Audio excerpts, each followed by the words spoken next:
Saudara sekalian, selama ini mungkin kita kurang tegas menyatakan bahwa semua pikiran yang tidak sejiwa dengan firman Tuhan adalah pikiran dunia yang menyesatkan.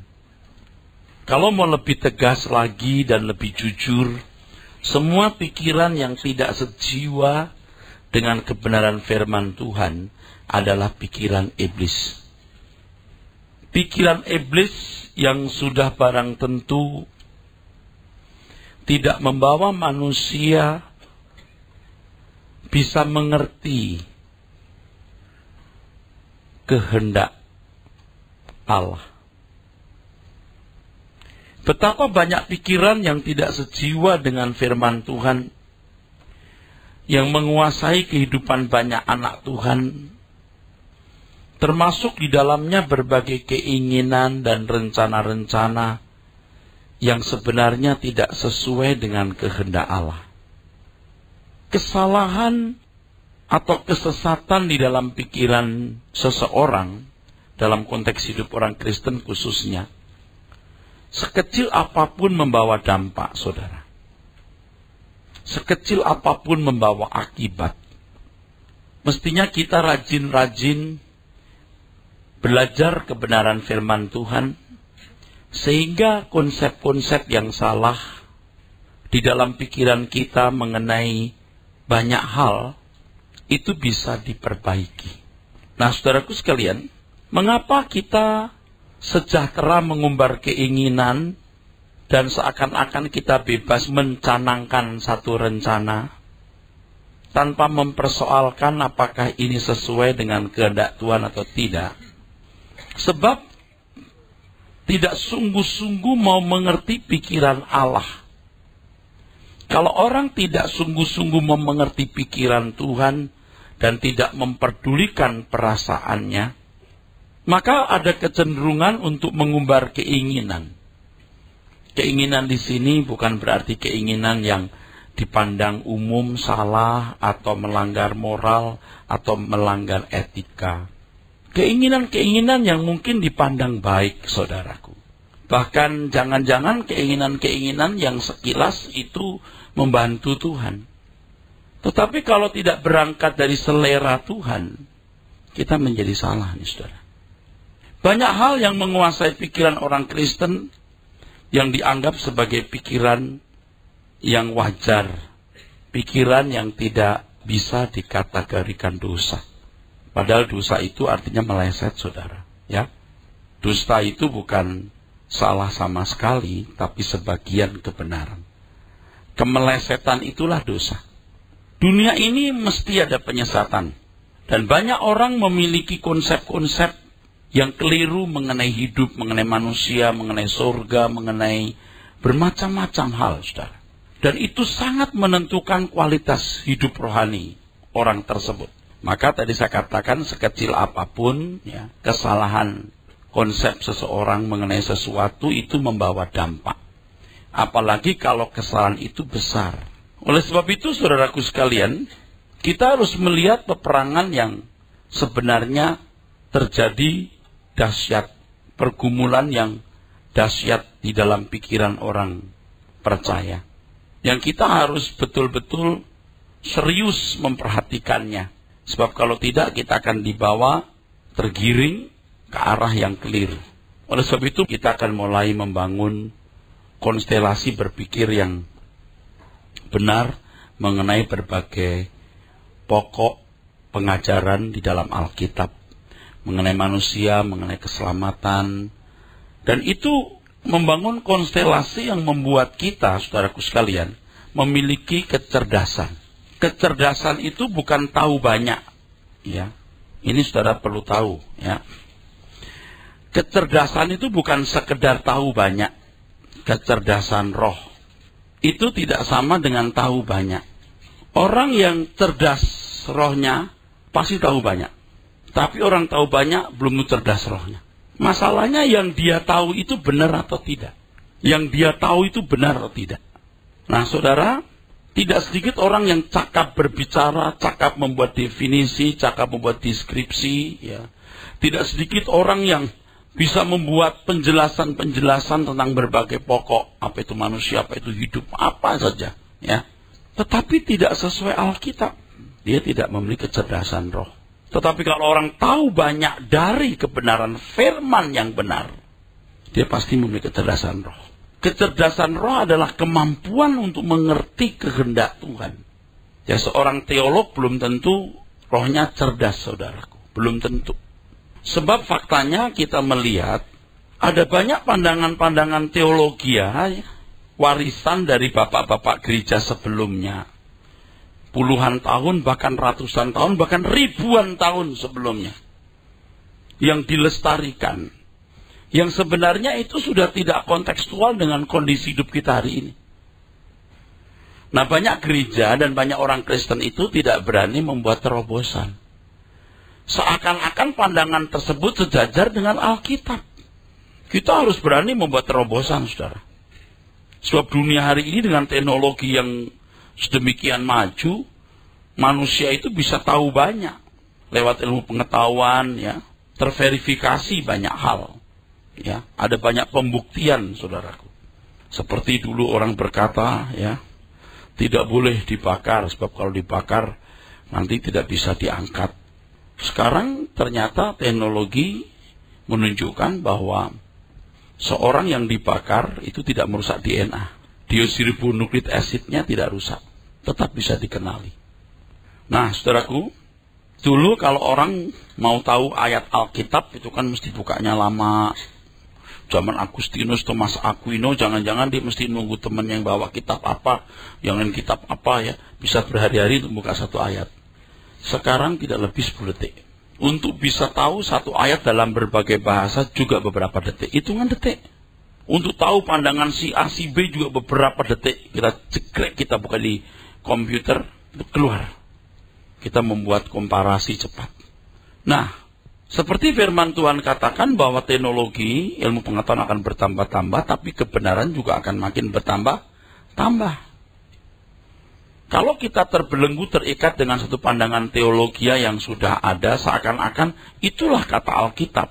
Wah, saudara, kita bisa hidup seperti pada abad ke-16 atau 14. Ini abad 21, bro. Jadi kita tidak boleh takut melakukan terobosan-terobosan. Kita tidak boleh takut mengekstrak Alkitab, lalu menemukan kebenaran dan mengakui kebenaran itu dan mengenakan kebenaran tersebut. Saudara-saudara kan, kalau belajar sejarah gereja, Bapak Ibu itu heran ya, lihat orang-orang Kristen dulu gak bodoh-bodoh, saudara. Ya, gara-gara pandangan teologi ya bisa sembelih orang Kristen lain di sungai Rhine di Eropa itu, ya. Banyak kebodohan-kebodohan yang dilakukan. Dan sekarang setelah kita belajar Alkitab dan Tuhan membuka begitu banyak kebenaran, kita bisa melihat bahwa banyak pandangan yang harus direvisi, saudara. Sebab menyongsong dunia kita hari ini yang jahat, menyongsong dunia kita yang gelap dengan pengaruh yang begitu kuat, itu kalau tidak diantisipasi dengan kecerdasan roh, tidak akan mampu. Tidak akan bisa. Tidak akan bisa. Itu harus militan benar. Dan untuk militan, orang harus punya kecerdasan roh yang tinggi. Dan untuk memiliki kecerdasan roh yang tinggi, orang harus memiliki pengetahuan yang banyak dari Alkitab. Kalau orang tahu banyak, belum tentu cerdas rohnya. Sebab tergantung yang dia tahu itu apa. Tapi kalau orang cerdas rohnya pasti tahu banyak. So, pengetahuan yang banyak, yang memadai mengenai kebenaran, itu mencerdaskan rohnya. Nah, saudaraku sekalian, oleh sebab itu dengan rendah hati kita harus selalu memperhitungkan adanya penyesatan di dalam diri kita. Yang pasti, ada pikiran-pikiran yang tidak sejalan dengan Alkitab yang sudah mengakar. Kalau aku punya cita-cita, tidak salah. Kalau aku punya ini, tidak keliru. Kalau aku mau buat begitu, apa salahnya? Itu sudah mengakar. Kalau aku buat begini, apa kelirunya? Nah, ketika saudara mulai sungguh-sungguh menjadi umat yang layak sebagai kekasih Tuhan, sebagai anak Allah yang berkenan kepadanya dengan kelas dan level corpus delicti, saudara tidak ceroboh lagi mengumbar satu keinginan. Sekalipun itu keinginan sekilas ya menurut umum itu baik. Saya membangun gereja kan bagus. Kalau tidak sesuai dengan pikiran Tuhan itu salah. Dan 1001 motivasi loh orang bangun gereja itu. Kalau orang bangun toko, bangun gedung untuk bisnis, untuk aktivitas bisnis di luar kehendak Tuhan itu salah juga. Tapi lebih jahat lagi orang buka gereja untuk bisnis, itu lebih jahat. Nangkep maksudnya? Sebab kalau orang tidak mengerti kebenaran firman, sebenarnya mau membawa jemaat kemana? Mau membawa jemaat kemana? Kalau kita datang ke suara kebenaran, saudaraku, ya, pendalaman Alkitab, karena kita memperhitungkan adanya penyesatan dalam diri kita, ada kesalahan berpikir, ada konstelasi yang tidak tepat, ada pikiran yang tidak sejiwa dengan Alkitab yang ada pada kita. Dulu kan, kalau kita minta perlindungan Tuhan itu halal, ya kan? Boleh dong minta perlindungan Tuhan. Tapi ketika saudara mulai bertumbuh dalam kebenaran, Anda minta perlindungan Tuhan itu menunjukkan ketidakpercayaan. You tidak kenal, you siapa? Kalau tubuh bait Roh Kudus, Anda nggak perlu minta perlindungan Tuhan. Yang Anda lakukan, Anda harus melindungi diri yang adalah milik Tuhan. Ya Tuhan berkati toko ini, usaha ini, kan halal tuh. Bahkan dianjurkan begitu. Ketika Anda sampai level tertentu, Anda tahu bahwa toko ini milik Tuhan. Aku harus perjuangkan untuk kepentingan Tuhan. Asal murni loh. Nggak usah sampai harus doa puasa supaya tokonya diberkati. Itu berdagang dengan Tuhan. Betul? Nangkap saya ngomong apa ini? Nah itu mulai cerdas Anda. Di sini Anda mulai cerdas. Nah disitulah kecerdasan roh mulai bermain, saudaraku. Bermain. Kalau dulu kita punya banyak kesenangan kan? Halal dong punya kesenangan atau hobi. Ketika Anda bertumbuh dalam kebenaran, Anda mulai harus mengerti kalau Anda punya satu kesenangan, Anda menikmati hal itu, tanpa Tuhan ikut menikmati, Anda tidak setia. Anda tidak setia. Kalau aku senang, itu harus sesuatu yang Tuhan juga senang. Kalau Tuhan tidak senang atas apa yang aku senang, aku tidak sinkron dengan dia. Kalau dulu kan hal-hal saja. Kalau perlu Tuhan berkatilah ini, berkatilah itu, aku mau senang kan begitu. Sekarang enggak. Kalau dulu kita nuntut Tuhan, ya kita berhak. Sekarang kita sadar, kita nggak berhak menuntut. Siapa kita? Kita ini orang berhutang, ciptaan Tuhan, anak tebusan. Kan sudah mulai dewasa kan saudara. Nah kalau masih kecil, minta ini, minta itu, orang tuanya seperti yang hutang sama dia. Tapi ketika dewasa, dia sudah tahu bahwa dia yang berhutang pada orang tua. Dia nanya, Mama perlu apa? Papa happy nggak dengan rumah di sini? Papa, Mama happy nggak dengan mobil terlalu dengan sopir ini? Seneng nggak dibawa si bejo ini? Kalau nggak saya kasih si kartu, saya kirim driver lain. Beda dulu sama sekarang. Kalau dulu kita menikah mencari kebahagiaan kan? Sekarang kita tahu bahwa menikah itu memberi kebahagiaan. Bukan mencari kebahagiaan. Kalau you menikah mencari kebahagiaan, pasti you melukai. Menikah itu memberi kebahagiaan. Kalau pasanganku bahagia, aku bahagia. Ingat itu anak-anak muda yang belum menikah. Sebelum kamu salah pilih seperti banyak orang di sekitarmu. Menikah itu memberi kebahagiaan. Bagaimana bisa begitu? Tentu level rohaninya harus berkembang. Makanya jodoh itu yang pertama bukan hanya seiman. Bukan hanya seiman tapi juga dewasa rohani. Dan salah satu ciri kedewasaan adalah lebih berkat memberi daripada menerima. Itu kecerdasan rohnya bermain. Nah banyak penyesatan-penyesatan yang sudah membelenggu kita, saudara. Yang Anda pikir kewajaran itu tidak wajar. Saya paham betul karena saya seorang teolog.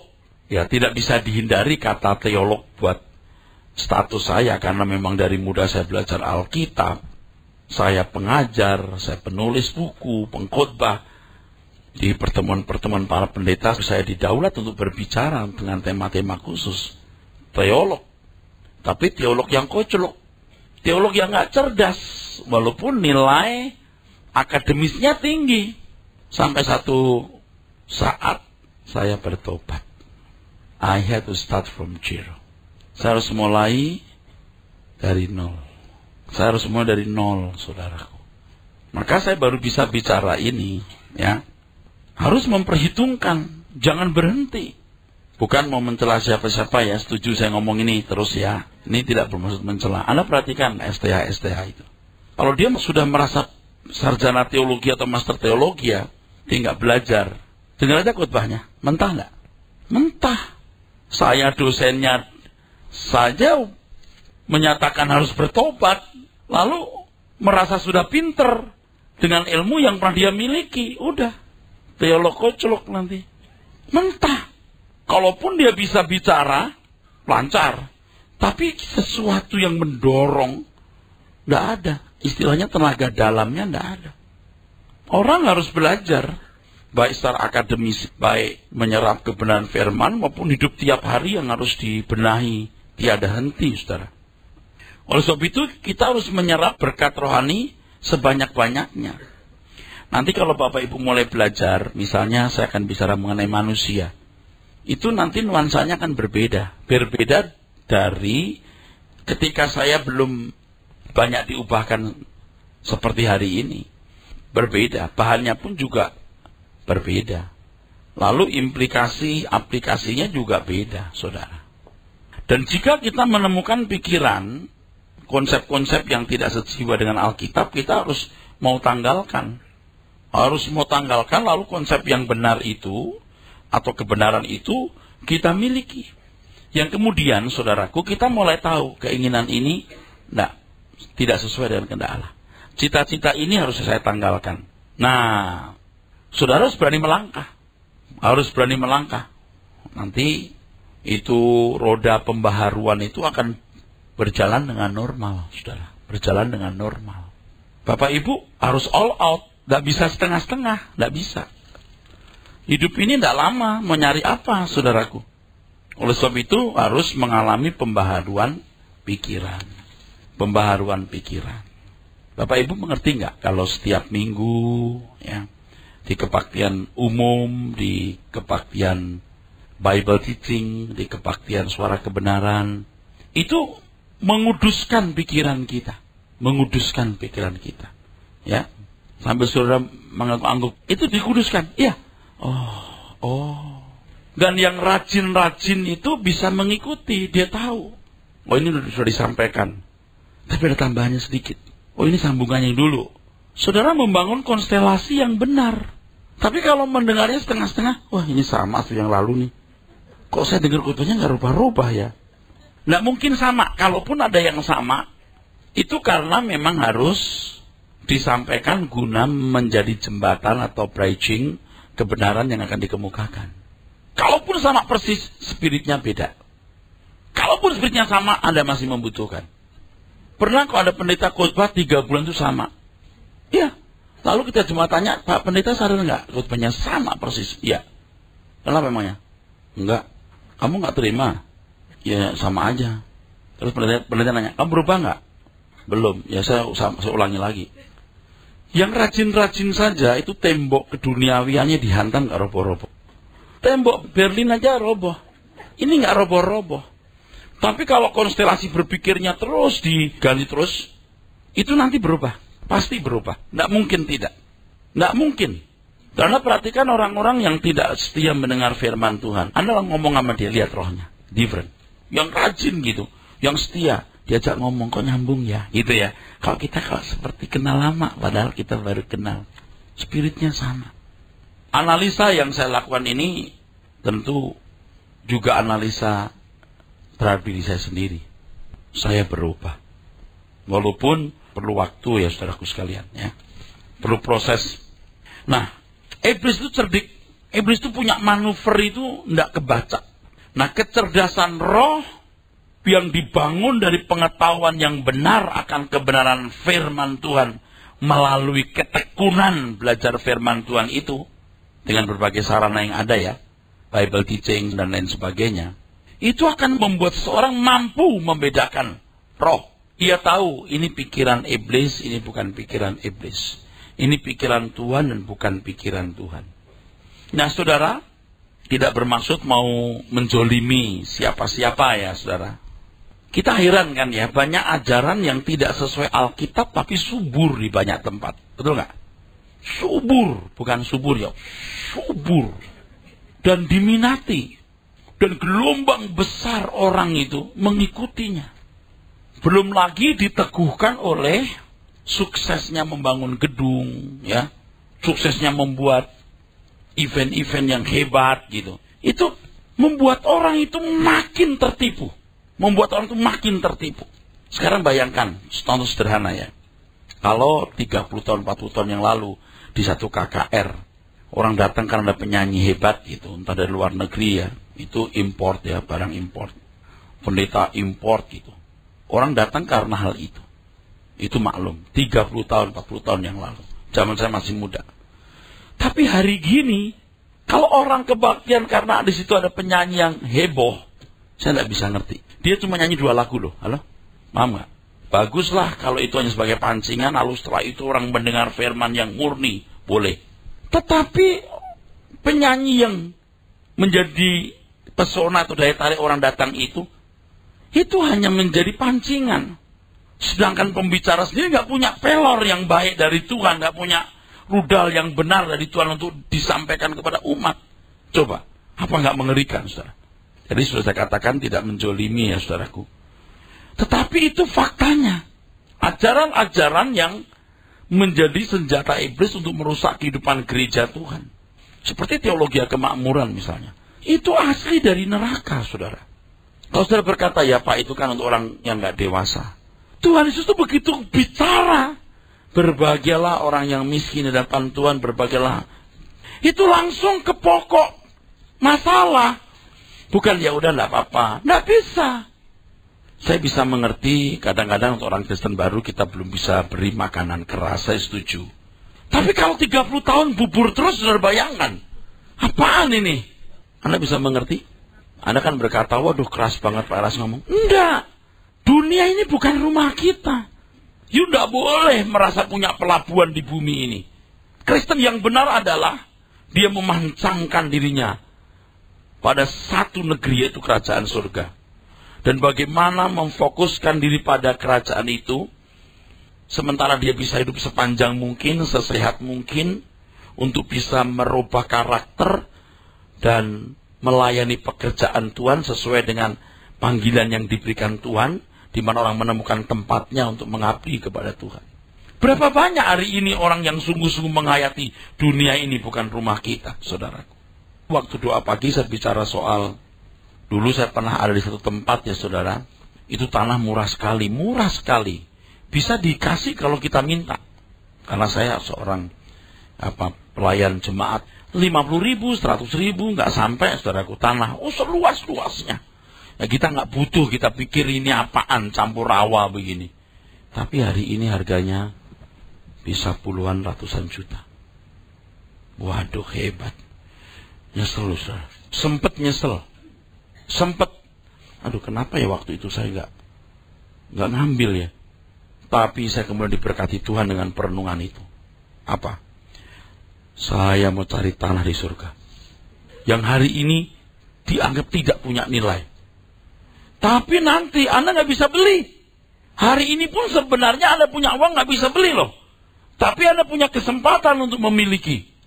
Nah, aku pilih itu. Ya 1:30 pagi saya masih berdoa. Saya masih berlutut. Lalu saya berkata, aku memilih tidak punya kesenangan Tuhan. Tolonglah aku bagaimana aku menyisakan satu kesenangan saja. Menyenangkan Engkau. Bagaimana aku buat lembar hariku bersih. Jadi lembar kita itu ada lembar setahun, lembar sebulan, lembar seminggu, lembar sehari. Kalau untuk bersih itu lembar menit harus lembar menit ini benar, lembar menit berikut, lembar jam. Kalau mau benar seriusnya di situ, saudara. Ya. Ada 2 lembar yang harus bersih dalam hidup kita. 1 lembar hati, yang kedua lembar usus. Lembar hati milik Tuhan, lembar usus milik Tuhan. Setuju? Oh, hati milik Tuhan, kalau usus milikku. Enggak, semua milik Tuhan, bro. Nah, sekarang berapa banyak gereja yang mengkampanyekan hal ini? Mengkampanyekan bahwa kita mesti investasi di kerajaan Bapak, di surga. Dan Tuhan yang bicara loh. Kumpulkan harta di surga, bukan di bumi. Itu khotbah di bukit loh. Begitu Tuhan Yesus berkhotbah yang pertama, Tuhan sudah bicara, kumpulkan harta di surga, bukan di bumi. Sudah langsung. Di mana ada hartamu, di situ hatimu. Itu awal-awal Tuhan khotbah langsung jebret. Dia berkata kepada Petrus, ikut aku. Akan kujadikan kau penjala manusia. Apaan sih? Ikut tapi. Akhirnya dia tahu. Nggak ada itu saudara, kompromi-kompromi itu. Sekarang bukan hanya kompromi loh saudara. Sesat. Itu pikiran mana? Pikiran bukan dari Tuhan. Pemalsuan demi pemalsuan membangun kebutaan rohani. Sehingga seseorang tidak mengenal kebenaran sejati. Bila hal ini terjadi, maka seseorang tidak pernah menjadi orang Kristen yang benar-benar rohani. Tentu ia tidak mengerti bagaimana melayani pekerjaan Tuhan dengan benar. Oleh sebab kebangunan rohani yang luar biasa terjadi dalam gereja dewasa ini, apalagi di gereja-gereja tertentu ya saudara. Aduh, ini ngomong gini gak enak nih. Yang hingar-bingar, alat musiknya, gedungnya, wah, kemegahannya begitu hebat. Sampai tidak menyadari ada pemalsuan yang luar biasa di dalamnya. Nyari apa? Begitu keluar di gedung gereja, nggak beda jauh dengan anak dunia. Sedikit baiklah. Sedikit baiklah. Nah nanti kalau saudara belajar manusia misalnya. Ini sebagai contoh kasus ya saudara. Kan orang selama ini tahunya manusia telah jatuh dalam dosa. Jatuh itu dulu di sini terus sekarang di sini. Itu nggak tepat. Berdosa itu meleset.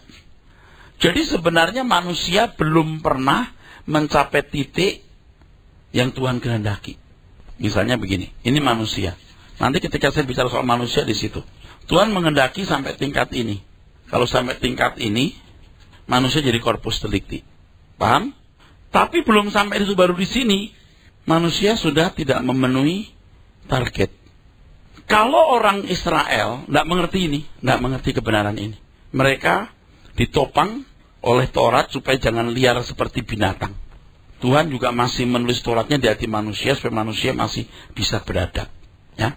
Lalu orang-orang Kristen kan bayangannya manusia telah jatuh dalam dosa, kan gitu.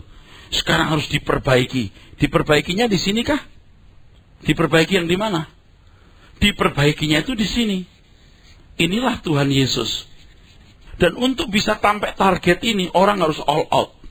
Kalau orang masih duniawi, nggak bisa.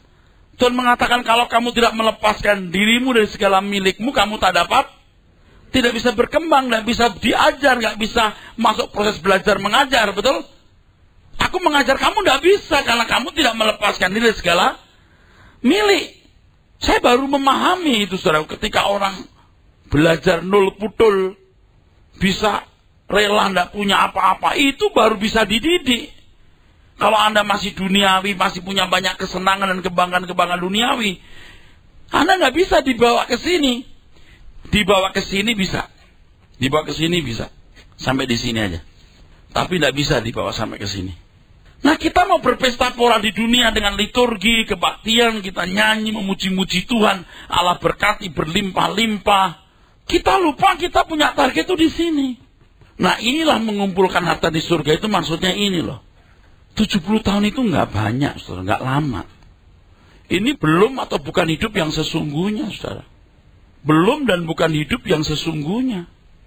Maka saya ajak saudara-saudara sekalian untuk melihat dunia di mana tidak ada penderitaan, nggak ada tsunami, nggak ada gempa bumi, nggak ada hawa dingin di bawah 40 derajat Celcius, nggak ada hawa panas. Hari ini kan ada Katarina, Margarita, ada apa lagi?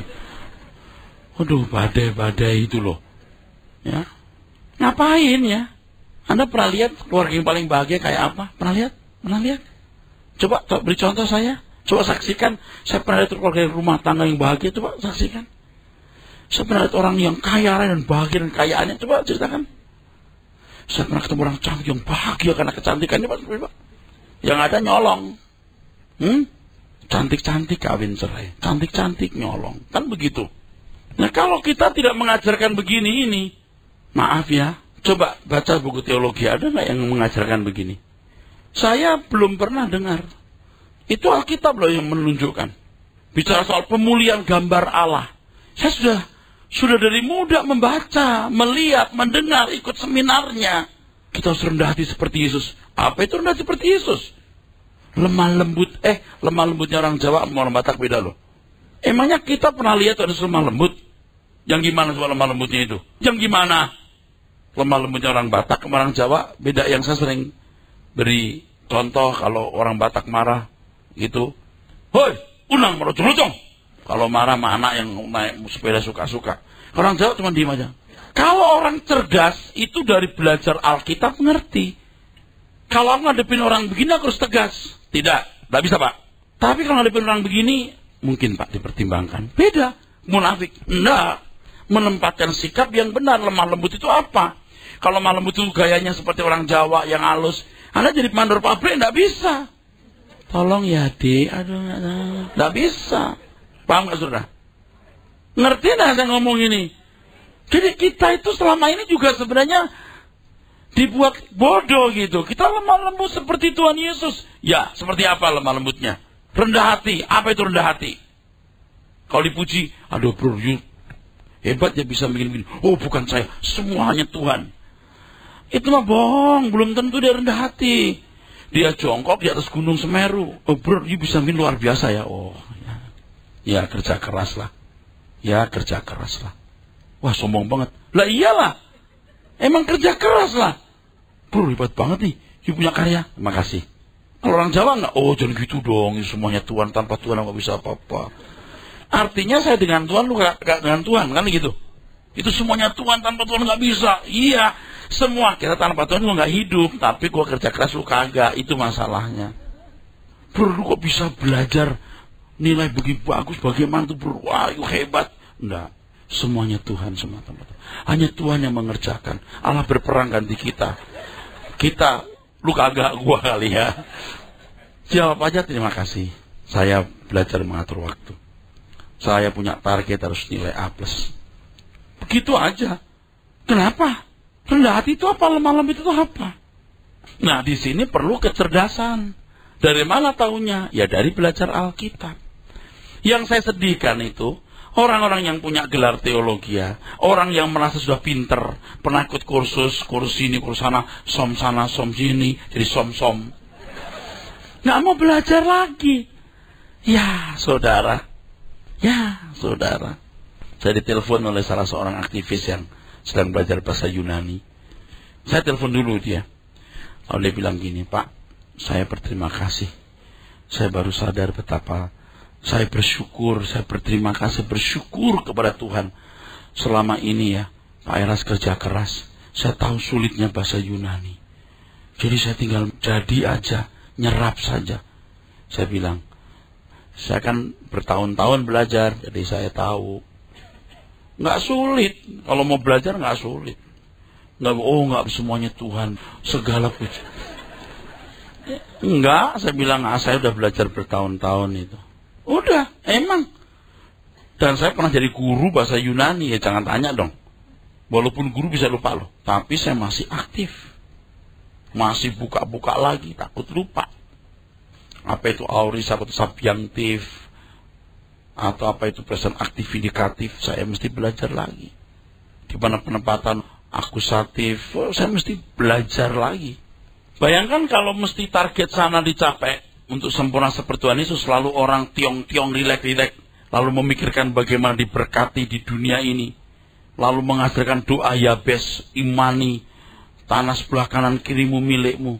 Anda bisa bayangkan, saudaraku, ada lagi yang ngurusi mayat 3-7 tahun tidak rusak. Betapa besar bahayanya kalau orang berpikir iblis sudah tidak berdaya lagi. Anda bisa melihat ya, iblis itu memang cerdas. Tuh lihat pelayanan pelepasan. Iblis dianiaya begitu. Teriak, minta ampun, nangis, betul nggak? Tapi Anda perhatikan nggak? Pelayan-pelayan pelepasan hidupnya. Nggak menghakimi. Coba, you kenal seorang pelayan pelepasan. Gimana? Dari 10 orang berapa yang sisa jadi orang baik? Yang produktif. Yang nggak kampungan. Anda masih bersama saya? Coba, teliti. Bahkan saudara sekalian heran gak ya? Orang-orang yang dipenuhi Roh Kudus ternyata tidak bisa meloloskan diri daripada kesalahan dan kejatuhan. Ini sejarah loh, membuktikan loh. Sejarah gereja Pentakosta karismatik membuktikan loh. Saya baca ini takut saudara. Penuh roh. Itu gak segalanya loh. Artinya waktu Roh Kudus turun, dia bernubuat, tumpang tangan orang jatuh, kesembuhan mujizat. Itu tidak menyelamatkan orang-orang ini menjadi manusia yang agung.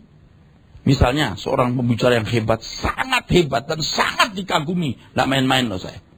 Betul luar biasa, kesembuhannya luar biasa. Beberapa puluh tahun kemudian hari ini namanya udah mulai gak muncul. Satu kali KKR, dia berkata, yang memberikan persembahan $1.000, saya akan doakan khusus. Kira-kira itu Roh Kudus atau bukan? Saya itu kecewa gitu. Kok you bisa ngomong begitu? Lalu di bukunya saya baca begini, tahun 2000 Tuhan akan datang dulu. Nggak datang. Lalu di khotbah yang memberikan $1.000, saya akan doakan secara khusus. Saya nggak yakin Tuhan bicara begitu. Aduh saudara, saya kenal Tuhan, saya nggak begitu. Nggak mungkin Tuhan begitu. Mulai aneh saudaraku. Ada hal-hal yang saya juga bingung tapi tidak bisa menjawab. Kalaupun bisa saya diem-diem ya. Orang-orang diurapi luar biasa. Punya jet pribadi. Kalau nggak pakai jet pribadi, jet umum memangnya kenapa ya? You piara jetnya gimana? Terus hanggarnya berapa? Oh mungkin kalau luar negeri sih nggak apa-apa. Bukan hanya itu. Berliannya berapa harganya? Mobil mewahnya. Yang membuat orang-orang Kristen lain mulai mencibir. Kok pendeta begitu? Ya pasti dong. Karena Tuhan gak mengajar begitu. Lalu khotbahnya, karena Allah kita kaya. Ya udah gak bener deh. Aku udah gak bisa membenarkan. Saya gak bermaksud menghakimi kan. Tadi saya katakan saya sering gak mengerti. Masa begitu sih? Saya tidak mencoba untuk memuji. Saya mau contoh satu sosok yang menurut saya patut diteladani. Billy Graham. Betul? Sosok Billy Graham. Udah, itu dulu satu-satu nama. Mewahkah mobilnya? Mewahkah dia? Yang dikatakan Paulus abad 20 ini. Paham, saudara? Tapi yang mengherankan kan orang-orang yang mendemonstrasikan kuasa Allah dahsyat ini. Dengan fenomena-fenomena yang luar biasa. Sibuk untuk hal-hal yang minor. Nah, kita harus punya karakter Kristus. Karakter Kristus itu bukan begini, saudara. Kita harus lemah lembut, rendah hati.